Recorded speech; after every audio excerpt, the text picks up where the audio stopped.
तो recording start करते हैं। अभी हमारा टारगेट ये होगा कि ऑन प्रमाइस डेटाबेस को आप कैसे माइग्रेट करेंगे अजोर SQL सर्वर में। तो अभी के वो डेमो हम स्टार्ट करेंगे। कभी कभी क्या होता है कि जैसे मान लीजिए कि जितने भी बहुत जैसे कि पुराने टाइम से ऑन प्रमाइस कोई डेडिकेटेड सर्वर बिल्ड किया है और वो डेटाबेस लाइज करता है आपका आपका ऑन प्रमाइस में। आप ये सोच सकते हैं, तो अगर ऑन प्रमाइस है तो उसको SQL सर्वर के अजोर में कैसे लेके जाएंगे और क्या बेस्ट वे होगा और किसके लिए क्या फिजिबल है बेसिकली। तो ऐसे बहुत से मेथड है जो आपका स्ट्रेट फॉरवर्ड है, जो आपको पहले भी ये स्क्रिप्ट मैंने बताया था। लेकिन मेनली आपको जो आप कवर करेंगे ऑन प्रमाइस से जो ऑटोमेटेड जो आपका बैकपैक के थ्रू हो रहा है उसको कवर करेंगे। बैकअप रीस्टोर मेथड लेके जाएंगे कि आप बैकअप रीस्टोर कैसे करेंगे बेसिकली। तो बैकअप रीस्टोर तो अगर आपके पास वर्चुअल मशीन है तो बहुत अच्छा है कि वर्चुअल मशीन पे यहाँ से आप कॉपी करेंगे और वहाँ पे डाउनलोड या अपलोड करेंगे, उससे हो जाएगा। लेकिन ये आपका मैकेनिज्म नहीं है। अब सपोज कीजिए आपके पास SQL सर्वर है, कोई आपके पास स्टोरेज नहीं है, AMI है, मैनेज इंस्टेंस है, तो आप कैसे करेंगे। तो उसको लेके चलते हैं, लेकिन बेसिक से स्टार्ट करते हैं कि एक छोटा सा डेटाबेस है वो कैसे लेके जाएंगे अजोर SQL सर्वर पे। उसके बाद मल्टीपल मेथड को हम लोग क्रैक करेंगे। तो एग्जाम्पल के लिए मैं डेटाबेस आपका ये जो क्रिएट किया था वही पेरोल डेटाबेस को लेके चलते हैं। यहाँ पे हमारे पास पेरोल डेटाबेस है, ये वाला, जिसमें मल्टीपल टेबल है, एक क्रिएटेड है और इसको माइग्रेट करना है। मेरा टारगेट है कि ये चला जाए आपका अजोर पे। तो इसको ले जाने के लिए बहुत प्रेटी स्ट्रेट फॉरवर्ड है।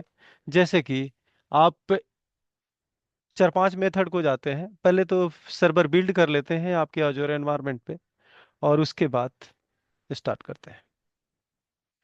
मैं पोर्टल ओपन करता हूँ। सो बेसिक बेसिक मेथड को, मेन मेथड को हम लोग फोकस करेंगे। आवाज आ रही है ना मेरा?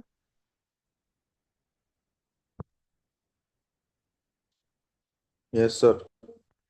ओके। अब पहला मेथड है कि मैं ये काम करता हूँ, वो सर्वर अभी बन रहा है तब तक इसकी स्क्रिप्ट आउट करना। या स्क्रिप्ट आउट करने के पहले भी एक होता है माइग्रेशन के लिए मेथड, उसको ये आ गया। यहाँ पे आपको क्रिएट करना है अजोर SQL सर्वर। अजोर SQL मैं क्रिएट कर रहा हूँ।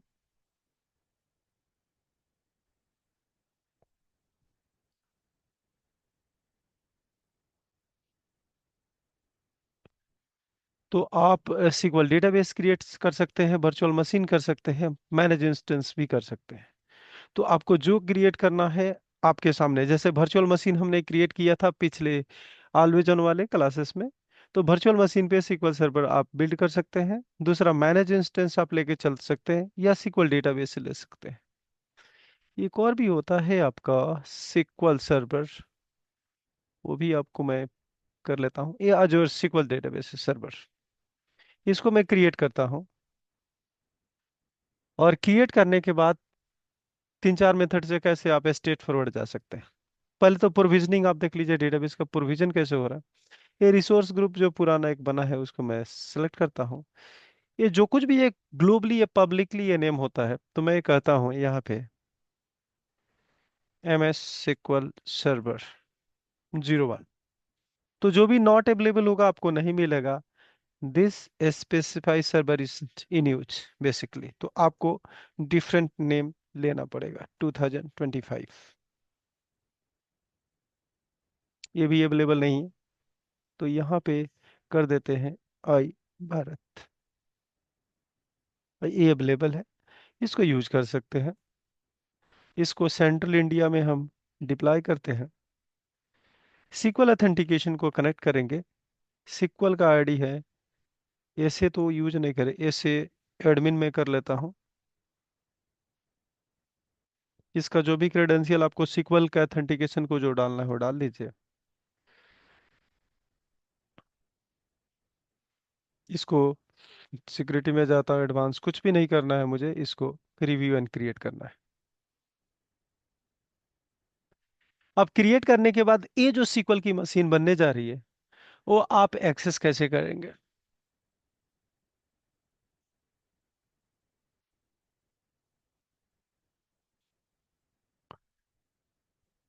तो इसको एक्सेस करने के लिए पहले आपके जो आपका नेटवर्क है ना, आपकी जो आईपी है, उस ग्रुप का क्लाइंट आईपी उसमें ऐड होना चाहिए। क्लाइंट आईपी ऐड होगा तभी आप इसको कनेक्ट करेंगे। अब तब तक मैं एसएसएमएस मैंने ओपन कर लिया है। इसको SQL सर्वर में जाते हैं। ये आपका प्रोविजन हो जाएगा तो आपके पास ये अवेलेबल हो जाएगा।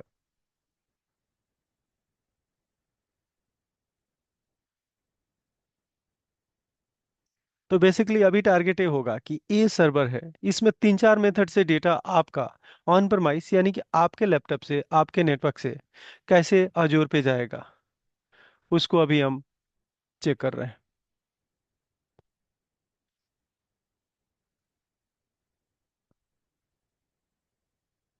ये आपका सर्वर प्रोविजन हो गया। इसको रिसोर्स में जाते हैं। IBMS SQL 2025। आप यहाँ पे डेटाबेस क्रिएट कर सकते हैं। सपोज कीजिए कि मैं एक डेटाबेस क्रिएट करता हूँ, सेम डेटाबेस नेम जो आपका डेटाबेस यहाँ पे था, यही पेरोल नाम का डेटाबेस को मैं क्रिएट करता हूँ। डेटाबेस नेम हो गया। डेवलपमेंट के लिए यूज करना है मुझे, और इसको रिव्यू करता हूँ और इसको क्रिएट करता हूँ।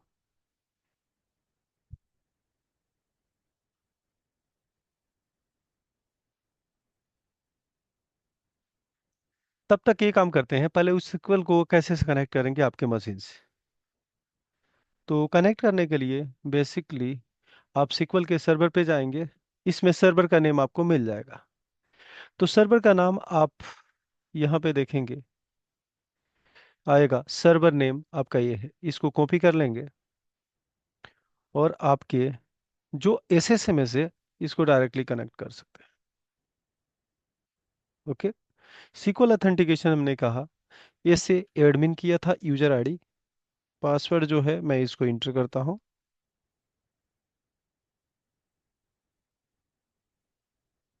इसको कनेक्ट करता हूँ। कनेक्ट करेंगे तो बेसिकली ये कर रहा है कि डिनाई है कनेक्शन पब्लिक नेटवर्क से। ओके। तो इसको इनेबल करने के लिए आपकी क्लाइंट आईपी आपको ऐड करना पड़ेगा। तो आपको कुछ भी नहीं करना है। यहाँ पे आपको जाना है, नेटवर्किंग को सर्च करना है। नेटवर्किंग ये वाला सर्च करेंगे, ये आ जाएगा।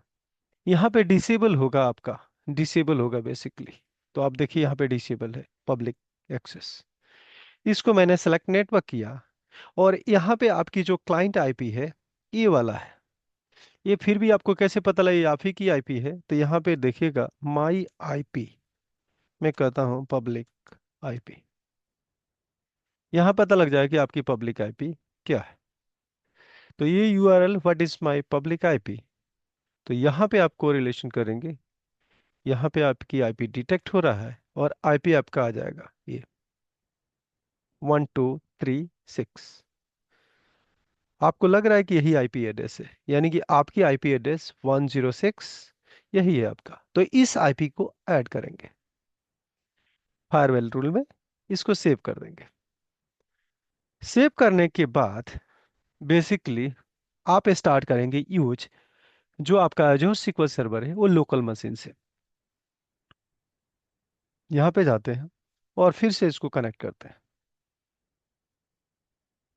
आपका SQL देखिए कनेक्ट हो चुका है। ठीक है। तो ये आपका अजोर SQL सर्वर को कनेक्ट करने के लिए है। तो इसको